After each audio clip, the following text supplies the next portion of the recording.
I have tried to film this video at least 4 times now, and I'm hoping that this is the last time because I really can't do it. But anyways, if you're new here, hi, my name is Charlie and I'm a writer. And if you're not new here, then welcome back. I just recently finished working on my very first draft of my sci-fi dystopian project that I'm calling Project Daydream. And I decided to put that sort of in a resting state while I focused on a new project for a little bit, just so that I have a little bit of breathing room from Project Daydream so that when I go back to revise it, I can look at it with fresh eyes. If you're new here, I did pants that novel, and I'm going to be taking a very different approach to this new project. And that's what this video is about. I'm going to be talking to you guys about the process that I'm going to take for drafting this novel and outlining this novel, because yes, I am going to be outlining this new project. So let's talk about the project name, because I can't just keep calling it the project. This project is going to be called Project Reaper. There is some symbolism there. I won't tell you exactly what that is because I feel like it would give away the main premise of the novel, but why don't I go ahead and read you the little blurb that I've made, and it'll probably give some hints. Delaney thinks she is the only one in the world who doesn't have a power. In a world where these special abilities are traded for basic necessities, Delaney is on the bottom of the totem pole. Thinking there is no other way to survive, she takes on dirty jobs and other deadly pursuits, until Vesper, her heartless boss, does the unforgivable, sending Delaney into a fit of unyielding rage. When she wakes to find herself in the shop owner's body, she must find a way to set things right, sending her on a journey that forces her to grapple with her troubled past and some very deadly and very real demons. But basically, over the last couple of weeks, all I've really done for this project is I did a pretty large brain dump, probably around 2,000 or 3,000 words, something like that. And I did all of Delaney's backstory, her motivations. I also did some character backstory for Vesper, and I came up with a love interest for Delaney and some other side characters that are going to be pretty important in the plot. I'm sort of listening to my characters in terms of where they want to go in the plot. I haven't actually started the outlining process yet because I really wanted to get the world building, the magic system, and the character backstory and motivations completed before I actually jumped into that. And sorry if you can hear all of that noise in the background, that is my dog. He's currently eating his dinner and drinking very loudly from his water bowl, so I apologize for that. Hopefully it's not too loud, but this is going to be a dark fantasy novel with psychological and paranormal elements. And there's also going to be some elements of horror kind of added into the mix there as well. And I wanted to play around with some themes such as nature versus nurture and power versus restraint and having control versus free will. And obviously, like, I'm still really, really early in the process. This idea sort of just came to me. It kind of hit me in the head while I was driving to get some dinner. And it literally was just an idea for a character. And I thought, how cool would that be? And then, of course, you know, I just kind of went on a little bit of a, oh my gosh, that could be a book. And then I thought of the world that this could be based in, and that's pretty much all I had. Just a character, an idea of a certain power that she might have, and the world that this character might live in. Speaking of the world, let's talk about that for a second.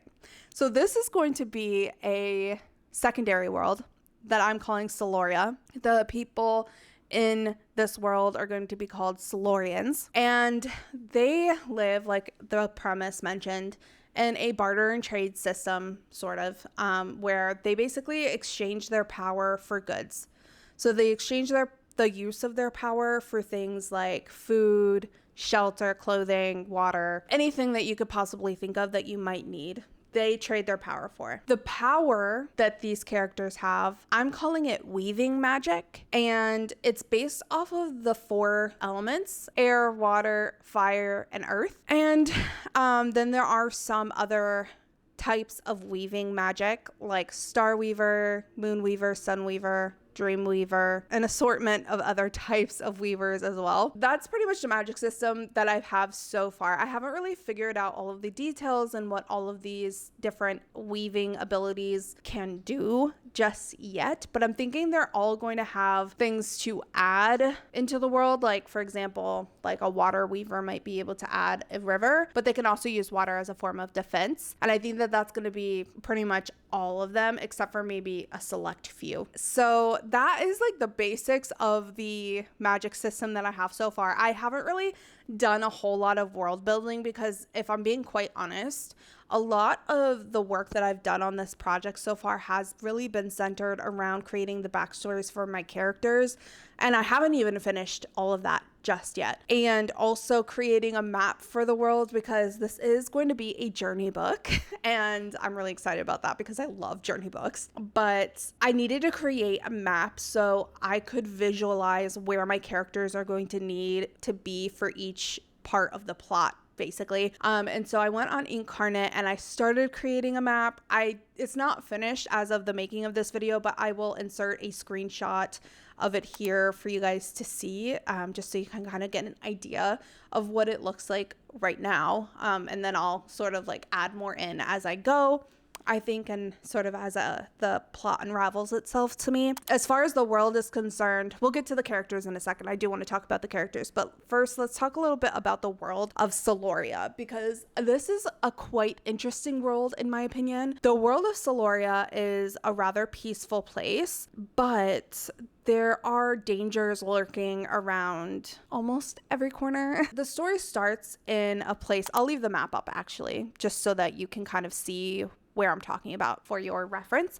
But the story is going to start in the meadow, and this is where all of the characters live for the most part. There are some that live elsewhere, but most of the characters that are present in this book live in the meadow. They are going to need to travel down and over, up through the mountains and up into that other part of the map. And along the way, as you can see, there's some dark spots. So there's some like elemental dangers here. And then there's some other animals and creatures in this world that pose major threats. And actually, one of the characters in the story, his name is Rasmus, and he is the love interest of the main character, Delaney, has a little part of his backstory that has to do with one of these creatures that I haven't actually named yet or made yet. I have no idea what kind of creature this is. This is just how my process works, you guys. It's literally all over the place. I kind of just like go where my inspiration is, and then if my inspiration dies out, I jump to another topic, basically. But while I was doing the backstory for Rasmus, I had this idea that he would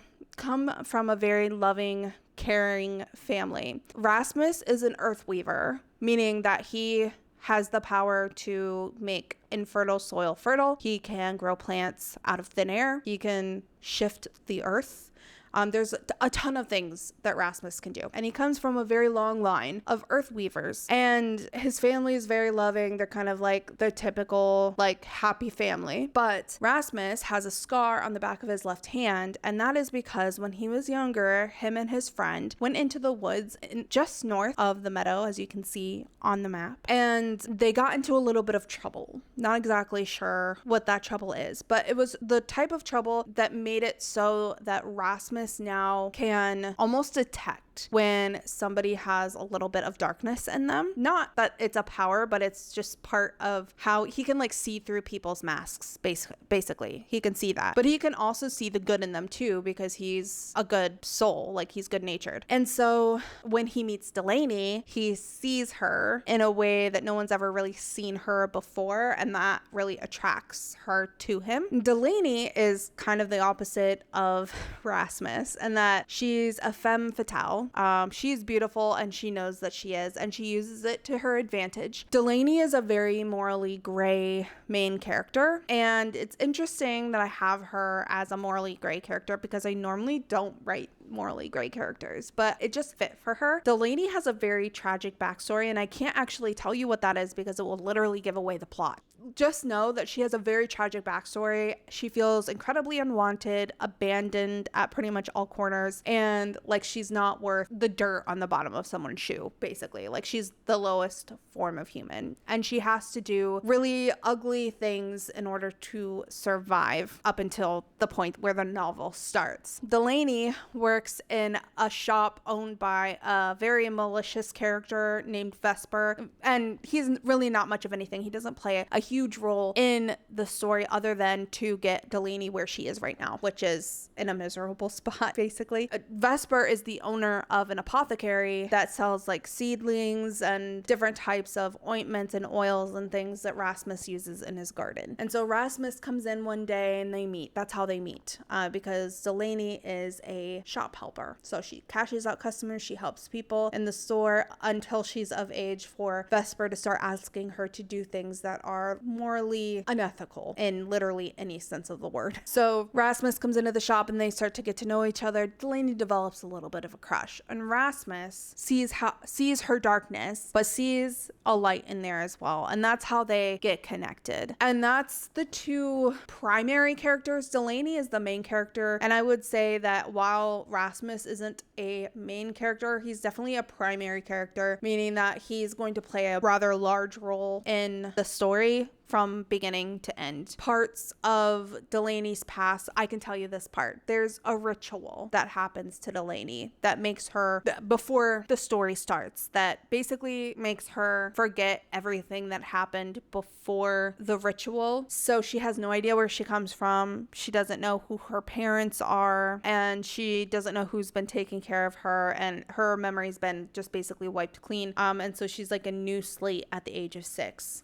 Delaney is 18, Rasmus is 20. Most of the other characters are around that same age or much older. So this would be considered a, I would say, new adult fantasy book. And it's not going to be romantasy, you guys. It's not going to be a romantasy. It's just going to be a dark fantasy with romantic elements, like a romantic subplot. And it's going to be set in the Victorian age, just because it's got, like, it gives me that feeling and that vibe. I did create a mood board for Project Reaper, which I'll pop on the screen here for you guys. I really like this mood board because it really shows like the emotional feelings of distress, I think. It's a very dark, moody mood board, lots of red, lots of black, lots of gray in here, and a lot of symbolism. So you'll see there's snakes and like really red fruits, and that picture up here somewhere in the circular frame is a hint at what Delaney is, just a very small hint, because she does actually have powers, and I can say that because literally it happens at the beginning of the book where she discovers it, so it's not like giving anything away. And I feel like I kind of hinted at it in the premise when I gave that to you guys. But anyways, that's pretty much all I've got right now. Let's talk a little bit about what my plans are for actually writing this novel, because like I said, I am taking a very different approach to this writing process than I am with any other story that I've ever written before. And that is because I am outlining this novel. I'm not trying to reform myself as a pantser, because I don't believe in that. Like, I'm a pantser through and through. And I think I'm always going to feel the urge to write a story without planning. Like, let's just be real. I think I am just always going to feel that way.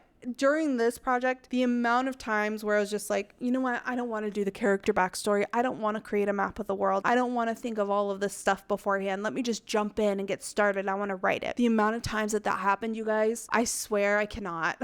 Like, it's just too much.